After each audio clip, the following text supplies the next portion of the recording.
પાકિસ્તાની આતંકવાદીઓ જે પ્રકારે આ ભારતીયો નિર્દોષ ભારતીયોને નિશાન બનાવીને પહેલગામમાં તેમને ગોળીઓથી વિધી નાખ્યા, ત્યારબાદ ગુજરાતના અને સમગ્ર દેશના મુસ્લિમ સમાજમાં પણ રોષ ફાટી નીકળ્યો છે અને દરેક જગ્યાએ તેઓ અલગ અલગ પદ્ધતિથી વિરોધ પણ દર્શાવી રહ્યા છે। અમદાવાદનો મુસ્લિમ સમાજ પણ આજે રોડ પર આવ્યો હતો અને તેમણે પણ આ પાકિસ્તાની આતંકવાદીઓ જે આતંકી કૃત્ય આચર્યું અને આ ભારતીયો છે તેમને મોતને ઘાટ ઉતાર્યા તે મામલે તેમણે તેમનો વિરોધ દર્શાવ્યો છે અને તે મુદ્દે તેઓ શું કહી રહ્યા છે તેની વાત કરવી છે।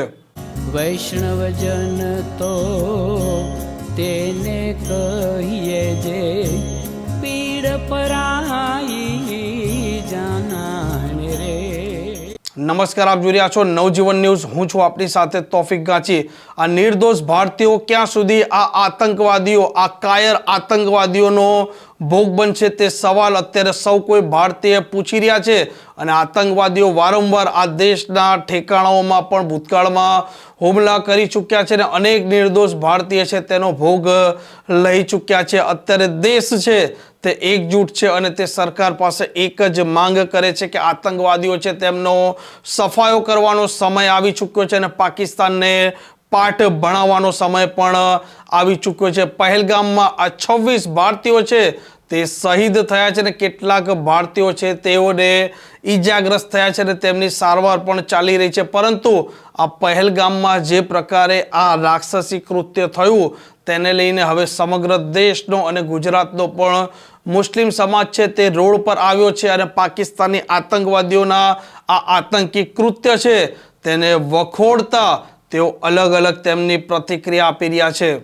મુસ્લિમ સમાજ દ્વારા આજે કાળી પટ્ટી બાંધી અને કલેક્ટરશ્રીને આવેદન આપી અને એવી રજૂઆત કરવામાં આવે છે કે ભાઈ આતંકવાદીઓનો ખાત્મો બોલાવી દેજો। એમાં અંદર મુસ્લિમ સમાજ તમારી સાથે છે, આવનારા દિવસોમાં પણ તમારી સાથે છે, એટલે એનો ઝડપથી ઝડપ એનો ખાત્મો બોલાવી દો। જે કોઈ આતંકવાદીને અડા હોય એને તાત્કાલિક ઉડાડી દો। જે રીતના આતંકવાદી હુમલા થઈ રહ્યા છે આને લઈને સરકારે કયા પ્રકારે પાકિસ્તાન સાથે સરકારે અત્યારે બધા પક્ષોને સાથે રાખી અને એક કોંગ્રેસ, ભાજપ, આપ અથવા બધી પાર્ટીઓ સાથે રહી અને એક સંગઠિત થઈને ઈદનો જવાબ પથ્થરથી દેવો જોઈએ। ये बहुत ही खराब बनाव बना, कर्मजनक बनाव बना। हत्यारों को कभी भी इनको छोड़ना नहीं चाहिए, उनको कड़क में कड़क सजा। सरकार को हम अनुरोध करते हैं कि इनको कड़क में कड़क सजा जाए।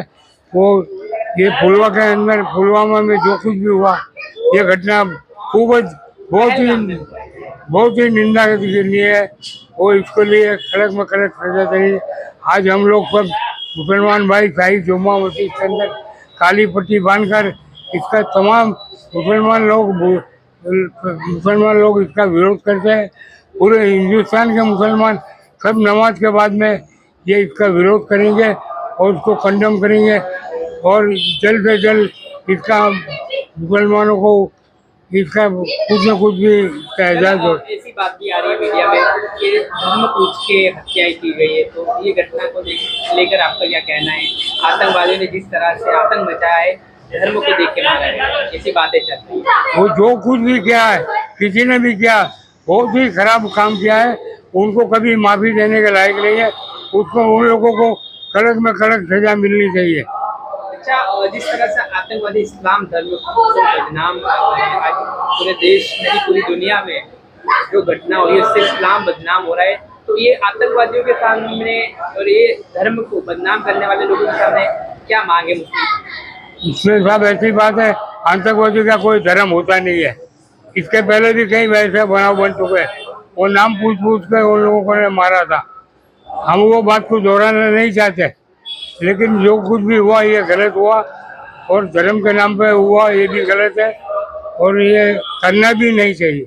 और इंडिया में भी अब ऐसी स्थिति पैदा हो रही है, नफरत एक दूसरे समाज में बढ़ती जा रही है, इसको लेकर क्या कहोगे कि आतंकवादी घटना के बाद अब हिंदू मुस्लिम भी जिस तरह से कितने लोग सोशल मीडिया पे चला रहे हैं, वो लोग जो लोग ऐसा हिंदू मुसलमान को चला रहे हो गलत है। सरकार को भी उनको कड़क हाथ से रोकना चाहिए। हिंदू मुसलमान को कोई ऐसा भेदभाव रखना नहीं चाहिए। ये पानी के अंदर तुम लकड़ी मारोगे, पानी अलग होने वाला नहीं है। ये देश को आज़ादी दिलाने में हिंदू मुसलमानों का बहुत बड़ा रोल है, मुसलमानों का भी बहुत बड़ा रोल है। इसलिए हिंदू मुसलमान की जो बात करते हैं वो बात ठीक नहीं है।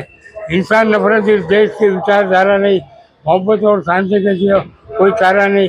ये अलग बात है कि जुनून की राह में बढ़ गए थे कुछ लोग, वो कुछ लोग थे सारा हिंदुस्तान नहीं। આમ આજે શુક્રવાર હોવાથી મુસ્લિમો તેમના શુક્રવારની નમાજ અદા કરવા ગયા હતા અને તે સમયે તેમણે કાળી પટ્ટી બાંધી પહેલગામમાં જે પ્રકારે પાકિસ્તાની આતંકવાદીઓએ હુમલો કર્યો છે તે હુમલા છે તેની ટીકા કરી છે અને પાકિસ્તાનને પાઠ ભણાવવાની પણ સૌ કોઈ લોકોએ માંગણી કરી છે અને જુમ્માની નમાજ અદા કર્યા બાદ આ જે મૃતકો છે, જે શહીદ થયેલા ભારતીયો છે, તેમના માટે તેમણે મસ્જિદમાં પ્રાર્થના પણ કરી છે અને દેશની સરકારને પણ તે કહી રહ્યા છે કે પાકિસ્તાની આતંકવાદીઓ છે તેમને નેસ્ત નાબૂદ કરો, કેમ કે તેમનો નેસ્ત નાબૂદ કરવાનો સમય આવી ચૂક્યો છે અને સમગ્ર દેશ અત્યારે એકજૂટ છે અને ન્યાયની આશા સરકારના સામે રાખીને બેઠો છે। આ પ્રકારના સમાચાર, આ પ્રકારના અહેવાલ માટે નવજીવન ન્યૂઝની આ ચેનલ જોવાનું ને સબસ્ક્રાઇબ કરવાનું ભૂલતા નહીં। નમસ્કાર। વૈષ્ણવજન તો તેને કહીએ જે